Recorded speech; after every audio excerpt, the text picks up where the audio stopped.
All right, today is, you ready? Yeah. All right, today is, Tuesday, June 3rd. It's about 8:30 in the morning. We are in Bristol, New Hampshire. We're gonna hike Big Sugarloaf via the Elwell Backwoods and Goose Pond trails. We're starting out at Sugarloaf Ridge and Goose Pond Conservation Area. This is part of a list, of hikes in this area that we're trying to complete. We've done several of them on other lists and stuff, so yeah. We're just wrapping this up, I guess. Yeah, it's 53 degrees. Yeah, 53 degrees, gonna warm up to 70s. Somewhere around 8:30 in the morning. All right. And was around 4 miles round trip it's supposed to be, Yeah, right? 3.7 miles round trip, 1,049 feet of elevation gain. They claim it should take us 2 hours and 10 minutes. It's a loop. So take us about 4 probably. Yeah, take us half the day, but we'll get on with it. All right. So we're starting out on the Elwell Trail. So this is the signage that was 200 feet away. So there's... This Big Sugarloaf is 1.8 in either direction, right? Yeah. So we can go either way here. I think ultimately we want to go counterclockwise. But looking at the map and all trails, we can go either way here and still have another choice to go counterclockwise up there too. So you think the way those arrows are pointed, it's yellow or orange trail? Yeah, I think so. All right. Yeah. So we're gonna head over. We're gonna take the right at the fork, and we're gonna continue to stay. The plan is to do the trail counterclockwise because it seems more steep going this way, and we want to do the steep up and the not so steep down. Is what it looks like if you look at the contour lines in all trails. So that's the plan. We'll see what actually happens as time goes by. We're just a few feet up the trail. Like they always say, everybody always says you can't tell how steep it is on the camera, but this is a little steep, but we just realized we wanted to put a bug spray on. So this is the orange trail. So this was the other intersection I was talking about that we would come to. So we want to stay to the right to continue our counterclockwise hike. We'll probably be coming back that way. So anyway, we're going up to Sugarloaf. It looks like, so now we're switching to the yellow trail. So it looks like less than a half a mile. It says there's a lake view, so we'll probably stop there for a little bit. We have both realized we've done this trail before. Definitely seen the snowshoe sign. But that's the reason why we started doing these videos, was so we could remember you know, what we did, or if there was some we were thinking, oh, was that like if there was a bad area in it or something, or we could go back and look at the video. So anyway, we've definitely done this one before. All right, so we just went a little further and we can see there's a sign that says summit 300 feet. Pretty sure that's summit to Little Sugarloaf. So, and it's also, that's where the lake view is. So we're gonna go ahead and sit down, and Carol's gonna take a layer off. I'm gonna clean my shoes out, probably have a drink of water, and then we'll head up to Big Sugarloaf. So we're here at the lake view. Airplane. It was 0.67 miles, 361 feet of elevation gain. It took us 28 minutes to get here. Okay, how much was it? 0.6 something? 0.68. Yeah, that makes sense. We always figure like a mile an hour. You know, definitely between breaks and whatever. So we're going to take a break here, probably for 10-15 minutes. Have some water. Have some water. Yeah.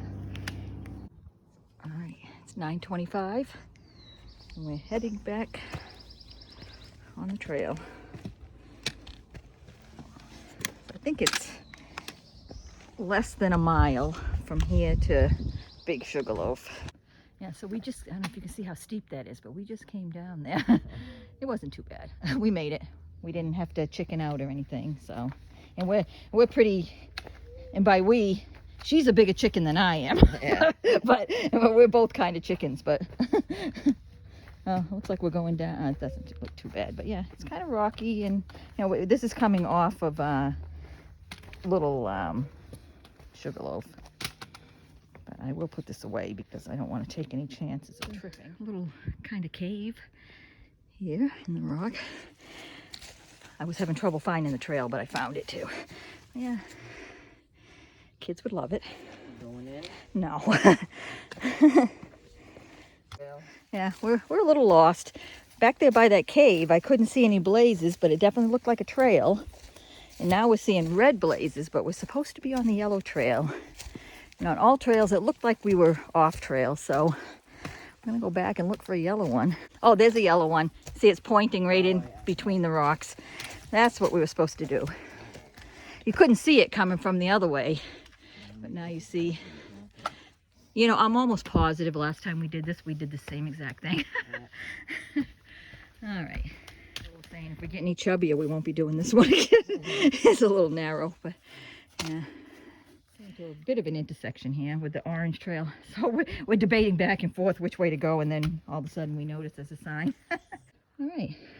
Apparently there's a rest area over here. And I think our trail goes this way. The rest area goes on the red, but I think it loops back around. So we're gonna head to the rest area because I could use a drink of water, and I cannot get my water out of the pack by myself. That's the pack issue, not the water bottle. All right. We're not sure if this is officially the rest area, but it's about halfway through that loop, and we need to reapply some bug spray, get a drink of water. So that's what we're gonna do. We're kind of looking at the trail here. I'm sure you can't tell from here, but it's going straight up. We got about 0.3 miles, it looks like, to go. And we still got 500 feet of the elevation to go. So that's going to be right up. We see a sign here that says the best view is 350 feet from here. So we just went, about 0.2 or so. Very tough for me. Every hike I go on now, I talk about how out of shape I am. And I haven't gotten in any better shape. So, I think this would do it for me. All right, so I'm thinking this is the area that they were talking about that has the best view. We came up from that way. Get a nice view of the lake. Walk around here and some mountains over there. Nice spot to sit right there, I guess, huh? We brought our chairs with us. So we got these little chairs. They're very light, and we've shown them on other videos. So we're gonna set those up and take a little break. We bought these little bug repellent cone things. They're kind of like the coils used to have years ago, the off. So I have some leftovers from supper last night. It's early. I don't know, what time is it? 10:37. 10:37. So we figured it would take us about that long to get up here. We still have about, what did I say, a couple hundred feet to get to the actual summit. But we're going to sit here at the view. I don't know if there's a view at the summit. Maybe there is. We should know because we've been there before. They say this is the best view. Yeah, they did say this is the best view. So this is where we're going to sit and have some lunch. See how it goes. 20 past 11. Hitting the trail again. So we got a couple hundred feet to go to the actual summit. I'm assuming there'll be a sign when we get there. And then, I'll just say it's about a mile, or almost 2 miles back. A little longer going back. All right, so we crossed. I just realized I looked at all trails, but we did just cross over the summit. There was no sign for it. Oh, really, this has been incredibly steep. Like, we came from up there, but luckily, you know, it's switchbacky, so you're not going straight down, because straight down would be ridiculous. But it's still pretty, you know, it's like a snake path along the side of a very steep hill. All right, so we are cutting over to the Goose Pond Trail, the blue one. It looks kind of crappy, really. But this is the trail we have to take to complete our, the trail, the required trail for today. Maybe it gets better. Famous last words. I guess in one of the reviews saying that there was a section of the trail that was not well marked. Yeah, oh geez, I almost sucked my shoe right off. No. Could have said 55 minutes. I know. All right, so we just did a little stop here. We had to go under this blow down, so the easiest way to do it was to take our packs off. So we figured while we had our packs off, stop and get a drink of water and stuff. So we're back off again. We figured we got about a mile to go to get back, right? Yeah. Is that what you said? Yeah, slightly over. Slightly over a mile.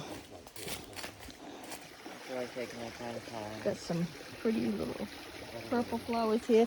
We're gonna do a little brook crossing here.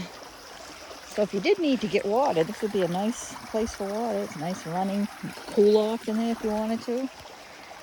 I'm not even gonna worry too much about staying on these rocks, I don't think.